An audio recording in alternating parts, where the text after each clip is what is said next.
दोस्तों बहुत बहुत स्वागत करता हूं आप सभी का।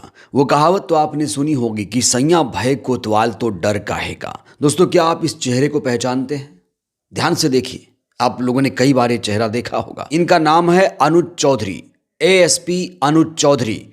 इनको लेकर खबर पिछले दिनों आई थी कि इनके खिलाफ एफआईआर दर्ज होगा।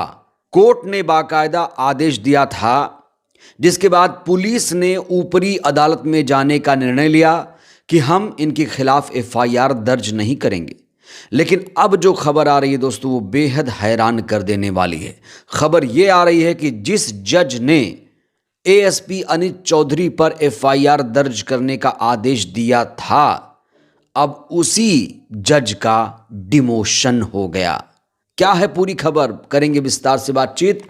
वहीं चंद्रशेखर आजाद इस समय बहुत ज्यादा सुर्खियों में है, चर्चा में है। चंद्रशेखर आजाद का एक वीडियो सोशल मीडिया पर वायरल है, जिसमें वो संविधान विरोधियों को ललकारते हुए नजर आ रहे हैं। चंद्रशेखर ने एक ऐसा ऐलान किया जिसके बाद संविधान विरोधी पस्त नजर आ रहे हैं। चंद्रशेखर आजाद का वो ऐलान भी दिखाऊंगा, लेकिन सबसे पहले दोस्तों बात करेंगे इस बुजुर्ग आदमी की। इस बुजुर्ग आदमी को तो आप लोग पहचानते होंगे, अन्ना हजारे नाम है इनका। अन्ना हजारे, मैं भी अन्ना, तू भी अन्ना, अब तो सारा देश है अन्ना। भ्रष्टाचार के खिलाफ, यूपीए सरकार के खिलाफ बिगुल फूंकने वाले, आंदोलन करने वाले अन्ना हजारे अचानक जाग गए हैं।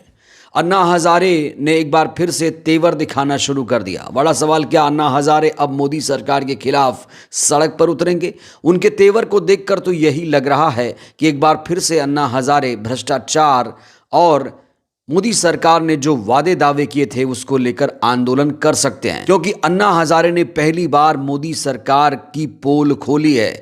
मोदी सरकार जो वादे दावे कर रही है उससे तो आप लोग वाकिफ हैं। मोदी सरकार के सारे वादे तो आपको पता ही होंगे। 100 स्मार्ट शहर बनाएंगे, 5 करोड़ रोजगार देंगे, किसानों की आय दोगुनी करेंगे, 15 लाख रुपए हर अकाउंट में आएंगे। इस तरह के वादे किए गए थे, लेकिन अभी तक ये वादे पूरे नहीं हुए। जनता लगातार ये सवाल पूछ रही। इस बीच इन मुद्दों को लेकर खुलकर विस्तार से बातचीत के अन्ना हजारे ने पहली बार मोदी सरकार की पोल खोली है। मोदी सरकार की धज्जियां उड़ाई, मोदी सरकार को आईना दिखाया है अन्ना हजारे ने। अब बड़ा सवाल ये, क्या अन्ना हजारे मोदी सरकार के खिलाफ आंदोलन करेंगे? दोस्तों बिना देर किए अन्ना हजारे का आप ये वीडियो देखिए। ना जी, जो वादे किए गए थे करोड़ों नौकरी देने के मोदी सरकार ने, क्या सरकार उस पर खरी उतरी? अभी इनका नाम रखना पड़ेगा घोषणाबाज सरकार। सिर्फ घोषणा देते बस, करते कुछ नहीं। अभी चुनाव में आने से पहले कितने घोषणा दिया, हम काला धन 30 दिन के अंदर लाएंगे और देश के हर आदमी के बैंक अकाउंट में 15 लाख रुपए इकट्ठा करेंगे, जमा करेंगे। तो हमारे जैसे एक सामान्य आदमी वो सोचा, अरे 15 लाख रुपए मेरे अकाउंट में जमा होने, इनको वोटिंग दे दो। 15 लाख छोड़ो, 15 रुपया भी जमा नहीं हुआ। ये घोषणा घोषणा घोषणा, कुछ कृति करो ना।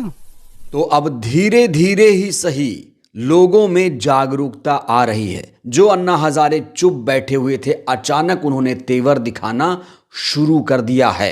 कहा जा रहा है कि अब मोदी सरकार की यहां से उल्टी गिनती शुरू हो चुकी है। अब दोस्तों हम बात करेंगे एएसपी अनुज चौधरी की। जिस जज ने अनुज चौधरी के खिलाफ एफआईआर दर्ज करने का आदेश दिया था, उसी जज का डिमोशन हो गया, तबादला हो गया। दोस्तों सबसे पहले आप इस हेडलाइन को देखिए, यहां देखिए। अभी अभी ये खबर सामने आई है, एएसपी अनुज पर एफआईआर का आदेश देने वाले जज हटे। संभल से विमांशु सुधीर को सुल्तानपुर भेजा, आदित्य सिंह नए सीजेएम बनाए गए।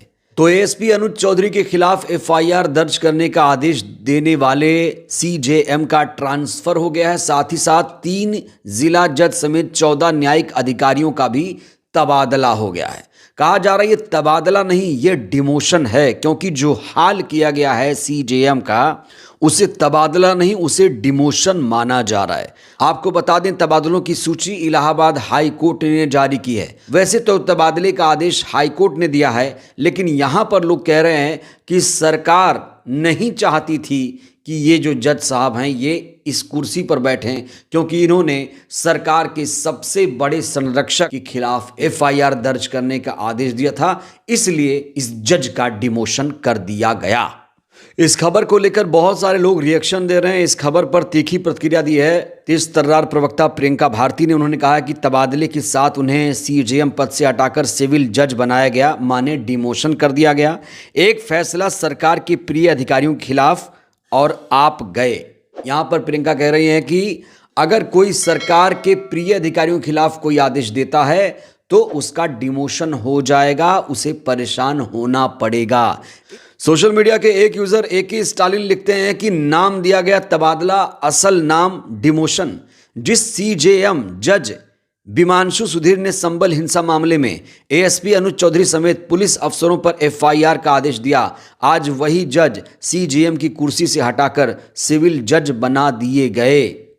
और संयोग देखिए, उनकी जगह संभल के नए सीजेएम बने आदित्य सिंह, वही जज जिन्होंने संभल जामा मस्जिद के सर्वे का आदेश दिया था। यानी साफ संदेश, सरकार के प्रिय अफसरों पर हाथ डालोगे तो कुर्सी जाएगी, सत्ता के एजेंडे के अनुरूप आदेश दोगे तो तरक्की पाओगे। दोस्तों, अब बात करते हैं चंद्रशेखर आज़ाद की। चंद्रशेखर आज़ाद 25 जनवरी को आगरा के रामलीला मैदान में संवैधानिक अधिकार बचाओ, भाईचारा बनाओ महारैली करने जा रहे हैं। कहा जा रहा है ये केवल एक कार्यक्रम नहीं बल्कि बहुत महत्वपूर्ण ऐतिहासिक अवसर है, क्योंकि इसी रामलीला मैदान में लगभग 70 साल पहले 18 मार्च 1956 को बाबा साहेब ने बात रखी थी और 25 जनवरी 2026 को खुद चंद्रशेखर आज़ाद बाबा साहेब के अनुयायी के रूप में अपनी बात रखने जा रहे हैं।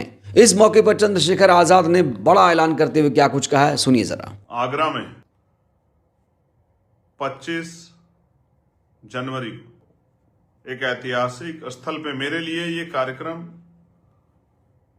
अति महत्वपूर्ण कार्यक्रम है, क्योंकि ये वो स्थान है जहां एक कार्यक्रम है जहां डॉक्टर बाबा साहब अम्बेडकर पहुंचे थे और उन्होंने अपनी तकलीफ, अपनी पीड़ा का इजहार अपने हक वंचित समाज से किया था।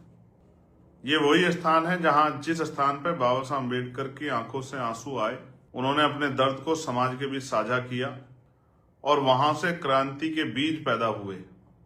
इसलिए इस कार्यक्रम की महत्ता मेरे लिए बहुत अधिक है। 70 साल बाद 18 मार्च 1956 को बाबा साहब अम्बेडकर ने वहां से अपनी बात रखी थी और 25 जनवरी 2026 यानी कि लगभग 70 साल बाद,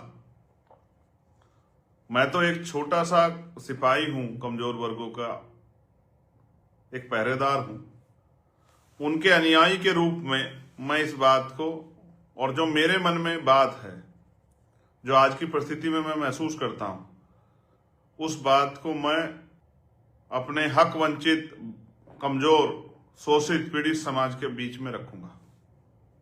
तो बड़ी चाहत, बड़ी शिद्दत से मुझे उस दिन का इंतजार है जब मैं आगरा में आपके बीच में उस स्थल पे पहुंचूंगा जहां हम सबके मसीहा, देश के नायक, देश को एकता के सूत्र में पिरोने वाले, देश के संविधान के निर्माता, राष्ट्र के गौरव, भारत रत्न की उपाधि से सम्मानित डॉक्टर बाबा साहब अम्बेडकर पहुंचे थे। बहरहाल दोस्तों, इस वीडियो में इतना ही। जिस तरीके से सीजेएम का तबादला हुआ, डिमोशन हुआ, इस पूरी खबर को लेकर आप लोग क्या सोचते हैं? चंद्रशेखर आज़ाद ने जो ऐलान किया है, खुद वो बाबा साहब के अनुयायी के रूप में भाषण देने जा रहे हैं, उनके इस फैसले पर आप लोग क्या सोचते हैं? अन्ना हजारे की बातों से आप लोग कितने सहमत, राय दीजिएगा। बहुत बहुत धन्यवाद।